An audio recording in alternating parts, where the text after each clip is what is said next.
पर उपस्थित सभी लोगों को बहुत बहुत मुबारकबाद मैं देना चाहता हूं। मैं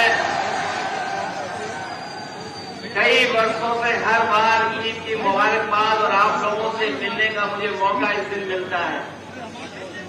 जहां आपसे मैं मिलकर के जाता हूं, वहीं मीठी सिवैयां भी खाने को मिलती हैं। ये जो मिठास है पूरे साल याद रहती है और फिर उस दिन का हम लोग इंतजार करते हैं कि किस दिन फिर हमें मीठी सिवैयां और गले मिलने का मौका मिलेगा। अभी हमारा भी त्योहार निकला है। अभी होली के समय पर हम लोग गले मिले थे। ये कैसे हमारे त्योहार हैं? होली पर हम लोग गले मिलते हैं और ईद पर हम आपसे गले मिलते हैं। ये गले मिलने का जो त्योहार है ईद और होली का, उसका मैं बधाई देना चाहता हूं। जब त्योहार आते हैं हम और आप रोजे रखते हैं, कहीं न कहीं हमें धैर्य, कहीं न कहीं हमारे धर्म, हमारी संस्कृति, भारत का मिली जुली जो संस्कृति है वो सिखाती है कि हम एक दूसरे का सम्मान करें, हम एक दूसरे का मान करें, एक दूसरे से मोहब्बत रखें, एक दूसरे के दुख, एक दूसरे की खुशियों में हम लोग शामिल हों। हमें धर्म और हमारी धरती यही सिखाती है कि जो धैर्य रखता है, जो आगे बढ़ने की सोचता है, जो सबको साथ लेकर के चलता है, वही तरक्की और खुशहाली की तरफ लेकर के जाता है। मैं इस मौके पर आप सबको बहुत बहुत ईद की मुबारकबाद देता हूं और वो दिन भी आएगा जब हम फिर एक बार गले मिलकर के ईद और सभी त्योहार मनाने का काम करेंगे। मेरे पत्रकार साथियों, हालांकि आपको पता होगा और इसमें से मैं देख रहा हूं कि बहुत सारे सीनियर लोग भी हैं और बहुत वर्षों से आ रहे हैं यहाँ पर और यहीं पर कवर करने आते हैं, कवरेज करने आते हैं। आप इसी जगह पर मिलते हैं। कभी इतनी बैरिकेडिंग नहीं होती होगी। जब मैं आज आ रहा था तो जानबूझ करके पुलिस ने मुझे रोका। मैंने जानना चाहा कि भाई क्यों नहीं जाने दे रहे हो। पूरी बैरिकेडिंग लगा करके मुझे आधे घंटे जब बात की तब जाने दिया, बड़ी मुश्किल से, और एक गाड़ी जाने दी। और जब जानना चाहा मैंने कि आखिरकार क्यों ऐसा किया जा रहा है, तो किसी अधिकारी के पास जवाब नहीं था। आखिरकार इसको मैं क्या मानूं, क्या समझूं? इसको मैं तानाशाही समझूं, मैं इसको इमरजेंसी समझूं, मैं इस बात को ये समझूं कि ऐसा दबाव बनाना चाहते हैं, डराना चाहते हैं, धमकाना चाहते हैं कि दूसरे के धर्मों में शामिल ना हो, दूसरों के कार्यक्रम में शामिल ना हो। कम से कम मुझे ये बताओ, मैं जाने कितने वर्षों से यहाँ आ रहा हूँ। मुझे याद है नेताजी मुझे पहली बार लेकर के आए थे। उस दिन से आज तक लगातार आ रहा हूं, लेकिन ऐसी बैरिकेडिंग कभी नहीं देखी।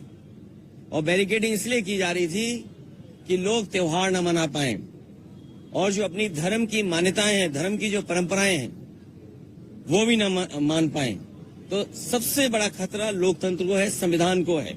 ये सरकार बड़ी जिम्मेदारी के साथ, मैं कह सकता हूं, यहां मुझे नहीं कहना चाहिए, लेकिन फिर भी मैं कह रहा हूं कि ये देश भारतीय जनता पार्टी संविधान से नहीं चला रही है। भाजपा के जब मुबारकबाद दे रहे थे तो लोगों ने उनको वापस जाओ के नारे लगाए, विरोध किया। लेकिन मैं इसमें कुछ नहीं कह सकता हूं। मैं यही कह सकता हूं कि हमारा देश बहुत बड़ा देश है और यहाँ पर सदियों से हम मिलकर के रहते आए हैं। हमारी मिली जुली संस्कृति यही है कि कब किसके एक दूसरे के खाने से हम मिल गए, एक दूसरे के कपड़े पहनावे से हम मिल गए। हमारी बोली भाषा, हमारा व्यवहार, बहुत सारी चीजें हमारी एक दूसरे से मिली हुई हैं, एक दूसरे से हमने सीखा है सदियों से। इसीलिए मिली जुली संस्कृति के साथ ये देश आगे बढ़े, तरक्की करे, यही सबकी कामना है और हम सब यही चाहते हैं। लागू होने जा रहा है, काली पट्टी बांधकर उसका विरोध लगातार किया जा रहा है।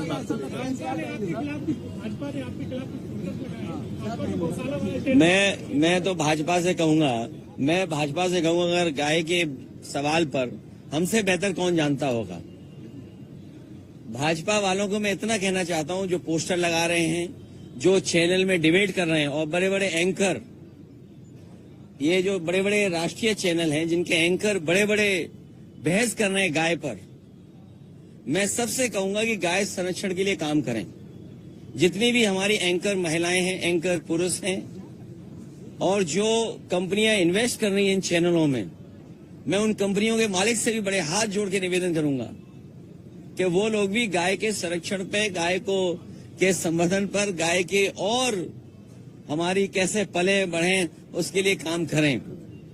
और जो बात मैंने कही वो इसलिए कही थी मैंने, क्योंकि भारतीय जनता पार्टी के लोग न गिनती बताएंगे कि गाय और सांड कितनी है उनके यहां, न गिनती बताएंगे, न मरने वालों की गिनती बताएंगे, और बजट आखिर कहां खर्च हो रहा है ये भी नहीं बताएंगे। तो मैं अपने पत्रकार साथियों से कहूंगा, जितनी जिम्मेदारी से मुझे आप जानकारी दे रहे हैं, उतनी जिम्मेदारी से संख्या कहलवा दो उनसे, और उस संख्या में एक महीने में कितने लोगों की जान जा रही है गायों की, वो भी संख्या बता दें।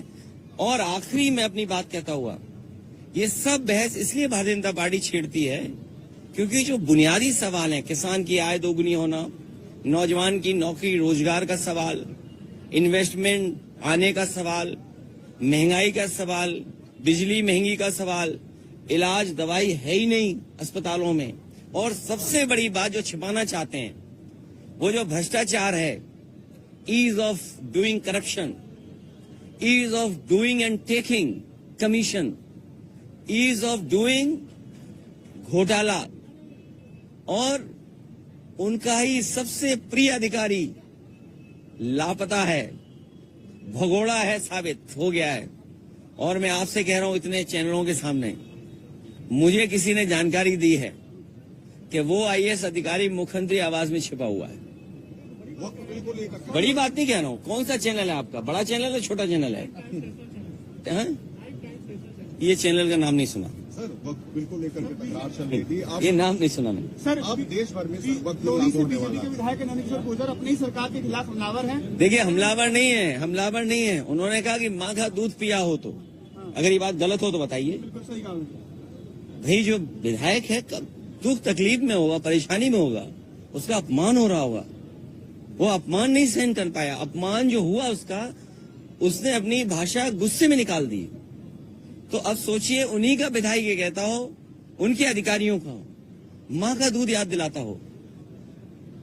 अब अधिकारी जाने और बीजेपी के लोग जाने। अखिलेश जी, सड़कों पे कांवरिया चल सकते हैं तो 5 मिनट की नमाज क्यों नहीं हो सकती? अबू आजमी अपनी तरफ वो ठीक कह रही हैं।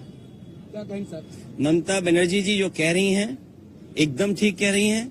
आज जो ममता बनर्जी जी फेस कर रही हैं बंगाल में, जिस तरह का भारतीय जनता पार्टी झूठा प्रचार कर रही है बंगाल में और बिहार में, इसी तरह का गंदा प्रचार, घटिया प्रचार भारतीय जनता पार्टी ने यूपी में भी किया था, और आप लोग सब जानते हो। लेकिन मैं जानता हूं कि आप भी कुछ नहीं बोलोगे। अबू आजमी क्या कहें सर, वो कांवरिया जब सड़क पर चल सकते हैं तो नमाज 5 मिनट क्यों नहीं हो सकती? उस बहस में मैं नहीं पढ़ना चाहता हूं, लेकिन जो सड़क है, मेरे साथ कौन चलना चाहता है? अभी सोमवार को कौन चलेगा मेरे साथ? बताइए सर, कहाँ चल रहे हैं? हाँ अच्छा, हाँ ठीक है। एक है देवी, उनके पास हम और आप सब लोग चलेंगे, ठीक है? हम ले चलेंगे आपको, हम लोग ले चलेंगे सर। वक्त बिल लागू होने का देखिए, किया गया था तो विरोध भी ये मैं आपको बताऊं, आप कहाँ के हो? अरे नहीं, न्यूज नहीं, यूपी के हो ना। अगर ये प्लॉट लेना चाहेंगे उत्तराखंड में तो इन्हें 250 मीटर का भी प्लॉट नहीं ले सकते। सोचिए, आप ही के प्रदेश से निकला हुआ बना हुआ प्रदेश, और अगर आप जाना चाहें तो आप वहां 250 मीटर का भी प्लॉट नहीं ले सकते। बताइए, आपका पड़ोसी प्रदेश, सोचिए ना क्यों। और हमने मुख्यमंत्री बनाया हुआ है उन्हें, तो मैं चाहता हूं ये मुख्यमंत्री जी भी उत्तराखंड चले जाएंगे। वक्त अरे वक्फ बोर्ड, मैंने तुमसे क्या कहा? बीजेपी ने पहले एंग्लो इंडियन का वो लिया वापस आरक्षण, जो एंग्लो इंडियन का रिजर्वेशन था वो छीन लिया। जीएसटी से कहा कि हमारे जो व्यापारी हैं उनको सुविधा मिलेगी, उनको मदद मिलेगी। जीएसटी ने महंगाई बढ़ा दी, व्यापार बर्बाद कर दिया, व्यापारी परेशान कर दिए। नोटबंदी ने ये कहा कि भ्रष्टाचार खत्म हो जाएगा। आप बताइए कितने का कमीशन का मामला चला यहाँ पर? ये बंटवारे का झगड़ा है, कमीशन का झगड़ा नहीं था।